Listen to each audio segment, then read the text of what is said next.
বাংলাদেশি পর্যটকদের ভিসা বন্ধ থাকায় গত এক বছরে ভারতের পর্যটন খাতে ক্ষতি ছাড়িয়েছে 1,000 কোটি রুপি। তবে প্রকৃত হিসেবে তা 5,000 কোটি রুপি ছাড়িয়ে যেতে পারে। এদিকে ভারতে ভিসা না পাওয়াদের ভ্রমণ বেড়েছে দেশের ভেতরে। এর ফলে দেশের পর্যটন খাতে নতুন বিনিয়োগের সুযোগ তৈরি হয়েছে বলে মনে করছেন পর্যটন ব্যবসায়ীরা। একসময় কলকাতা নিউ মার্কেট ও এর আশপাশ বাংলাদেশিদের পদভারে মুখরিত থাকত। চিকিৎসা ছাড়াও কম খরচে যাওয়া আসা আর থাকা খাওয়ার জন্য ভারত ছিল ভ্রমণ পিপাসুদের অন্যতম পছন্দ। কিন্তু গণ অভ্যুত্থানে পতিত সরকারের প্রধান শেখ হাসিনাকে আশ্রয় দেয়া সহ নানা ইস্যুতে ঢাকা দিল্লি টানাপোড়েনে বাংলাদেশি ভিসা বন্ধ করে দেয় ভারত। এতে ভারতে বাংলাদেশি পর্যটকের সংখ্যা নেমে আসে শূন্যের কোঠায়।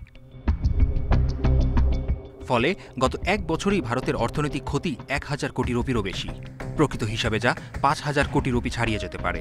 এমন তথ্য দিয়ে গত 4 আগস্ট প্রতিবেদন প্রকাশ করে টাইমস অফ ইন্ডিয়া সহ ভারতের বেশ কয়েকটি সংবাদ মাধ্যম। সবচেয়ে বেশি লোকসান গুনেছেন হোটেল, রেস্তোরাঁ, মার্কেটে পণ্য কেনাবেচা, ট্রাভেল এজেন্সি, কারেন্সি ও সাপোর্ট সার্ভিসের ব্যবসায়ীরা। ভারতে গত এক বছরে ব্যবসা কমেছে রেস্তোরাঁয় 70 থেকে 80%, আবাসিক হোটেলে 50 থেকে 60%, মার্কেটে বেচাকেনা 70 থেকে 90%, চিকিৎসা খাতে 50 থেকে 60%, বিমান, ট্যাক্সি, রেন্টাল কার, ট্যুরিস্ট বাসে 60 থেকে 70%, ট্রাভেল এজেন্সি, কারেন্সি, সাপোর্ট সার্ভিসের ক্ষতি 80 থেকে 90% পর্যন্ত। সংস্কৃতি ও বিনোদন খাতে এর প্রভাব 20 থেকে 30% পর্যন্ত। আর পর্যটন নির্ভর ক্ষুদ্র ব্যবসা বেশিরভাগই বন্ধ। বিশেষজ্ঞদের মতে প্রকৃত লোকসান আরও অনেক বেশি। ভারতীয় ব্যবসায়ীরা জানান, বাংলাদেশি না যাওয়ায় বন্ধ হয়ে গেছে তাদের অনেক ব্যবসা প্রতিষ্ঠান। ব্যবসা আরও ডাউন হতে চলে। কোনো কি লোক অনেকই কমে গেছে। টুরিস্ট পুরো বাংলাদেশের টুরিস্ট আগে আসতো। আমরা 75% এখন লুজিংয়ে আছি।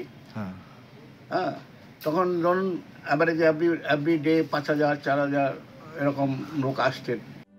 পর্যটন ব্যবসায়ীরা জানান, ভারত ভ্রমণে বাধা আসায় কম বাজেটের পর্যটকরা দেশের ভেতরেই ভ্রমণ বাড়িয়ে দিয়েছেন।